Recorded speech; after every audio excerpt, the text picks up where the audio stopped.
A cross-country road trip on a Greyhound bus was supposed to be a dream come true, but for one customer, arriving here at the Milwaukee Intermodal Station turned into a nightmare. If you're at 26th and Hampton, that fire there at the Family Dollar, right behind me, you can see smoke is still billowing.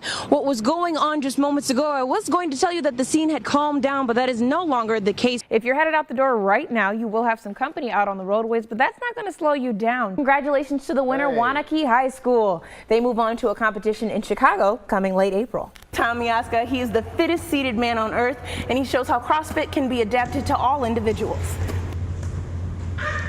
Well, maybe not all. Yay! The call for a two-alarm fire on Milwaukee's north side happened around 3:30 this afternoon.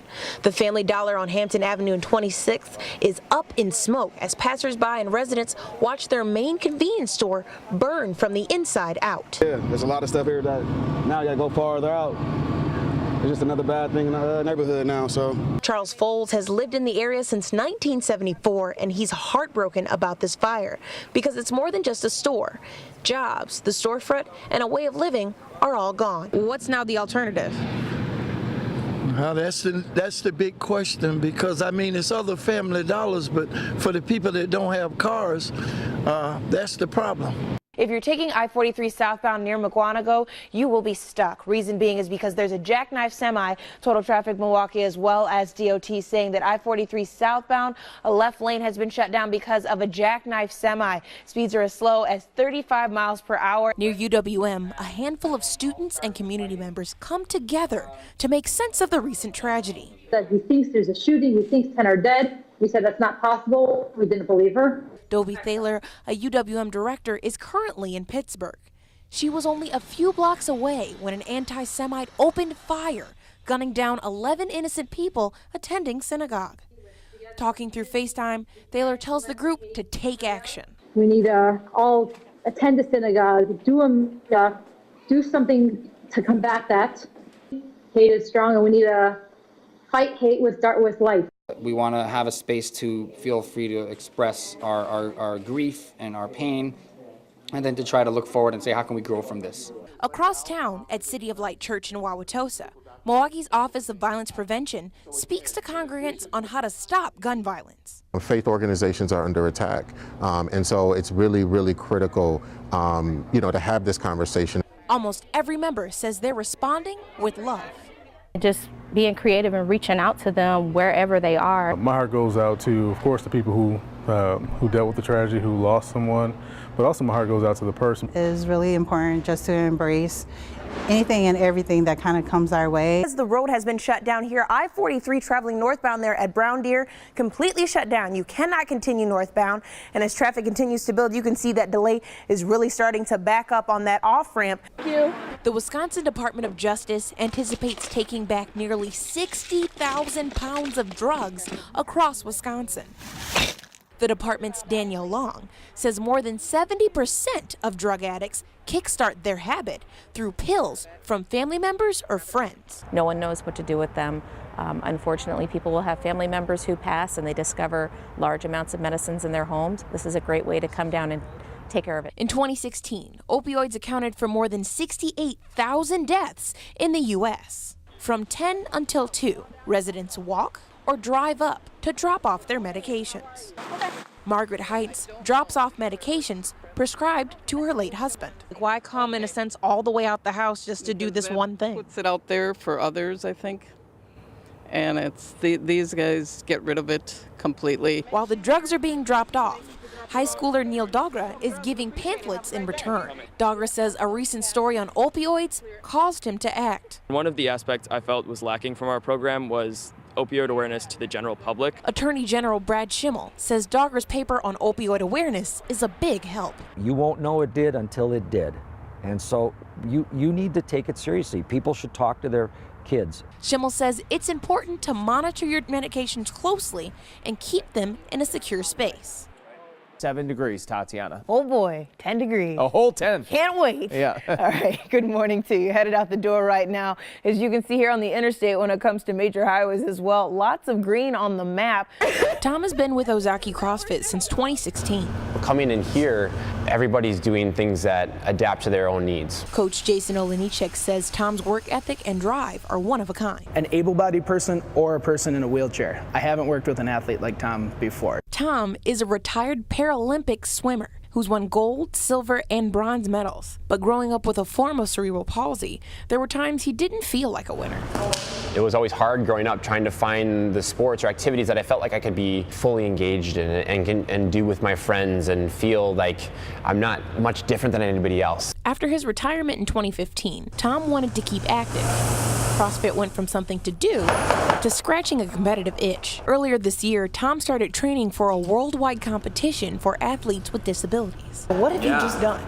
Yes, I, having just competed at the CrossFit Wheel Wad Games in Toronto, Canada, I can now say I'm the fittest seated man on earth. The competition started in March. Athletes recorded themselves doing Wheel Wad challenges and then posted them online. After 5 weeks, Wheel Wad picked the top 20 athletes to repeat the process but increased the difficulty. Then in June, the top 6 winners traveled to Toronto, Canada to compete. I was out on the floor with him for every event, moving chairs, anchoring his chair, different things, strategizing, whatever we needed to do. And it paid off. TaTiana Cash, today's TMJ4. From Grafton to the Marquette Interchange there in downtown, a 19-minute commute. Speeds there at 61 miles per hour. Continuing further southbound from Brown Deer to Capitol, that's a 6-minute commute there at 65 miles per hour. And from Capitol, very short drive there to downtown. That's only a 4-minute commute, and speeds slightly reduced there now to 57 miles per hour. But I'll keep an eye on those and let you know of any massive changes coming up. Yeah, she's pretty. Across town at Emmanuel Lutheran Church of the Death, Pastor Bud Palmer and wife Joanna gaze over their wedding photos, walking down memory lane. She had cut a big piece of cake. She wanted to smash at my face. I said, no, right? I wanted to do it really bad. Joanna says Emmanuel was under renovation when they were about to get married. And so we wanted to go someplace else, like a history church. And then we thought, oh man, Trinity would be good. I wonder if we could use that. May 15th, 1933, Joanna and Bud said, I do. But 25 years to the day. It just proves nothing on earth lasts forever.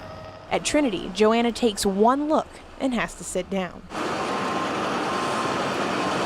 Getting closer, they find some positives. So the cross is still there, that's good. The Palmers are among many to say goodbye to the iconic structure. While the loss is sad, Buzz says it's not the church that's important. We'll concentrate on the family that you have there at Trinity and, the community there and, just work together. So make every moment count. The Elmbrook Humane Society is one of 8 different shelters here in Wisconsin that's taken in more than 90 dogs that have been rescued from North Carolina. It's organized chaos. The Human Animal Welfare Society moved 96 adoptable cats and dogs from North Carolina to Wisconsin. So that we can leave space for people who need temporary housing for their dogs in the flooded areas. Volunteers are hard at work, pulling crates off the plane, walking the dogs, grouping the crates by shelter, while some are making adoption plans. Me today, yes, good. All right, we'll talk about it later. Exactly. Helping pack up these furry friends is Jennifer Day, who is an evacuee herself. I packed everything I could into a 7-passenger minivan and drove 17 and a half hours from North Carolina to here. She says hearing about their displacement made her spring into action. I have to do this. They are leaving everything they knew in North Carolina, shelter-wise, to come up here where they know, nothing. So it's a whole new environment for them as well. While they're just getting here, Jennifer and Amanda are on their way to North Carolina. Norfolk called us and said, can you go down into North Carolina when the storm took a turn? And we said, we'll go wherever we needed. 1 week's collection filled this moving truck. They're delivering about 4,300 pounds of supplies. TaTiana Cash, today's TMJ4. This is becoming continuous applause, asking summer to take its final bow and drag the mosquitoes along with it. They're wild, they're out of control. On the south side at Barnacle Buds, executive chef Jose Melendres is used to battling a lunch rush, but says the mosquitoes are waging war. We try to spray ourselves with off, and we burn citronella wicks, which none of it helps. During the day, Melindra says they're not that bad, but once the sun goes down, customers are encouraged to come inside and offered bug spray. We have some, we give it to them and let them help themselves, and that's the best we can do for them. They stick around. At Esterbrook Dog Park, to avoid the pests, many owners avoid the park's wooded edges. Erin Veering says she's mindful about what time she brings Ash to the park. Depending upon what time I get home from work, they will literally drive us out of here. Veering says she can't even go into her own backyard. And the remedies? I have a sonic mosquito repeller. Basically all it does is annoy them, and then they're just worse. No dice.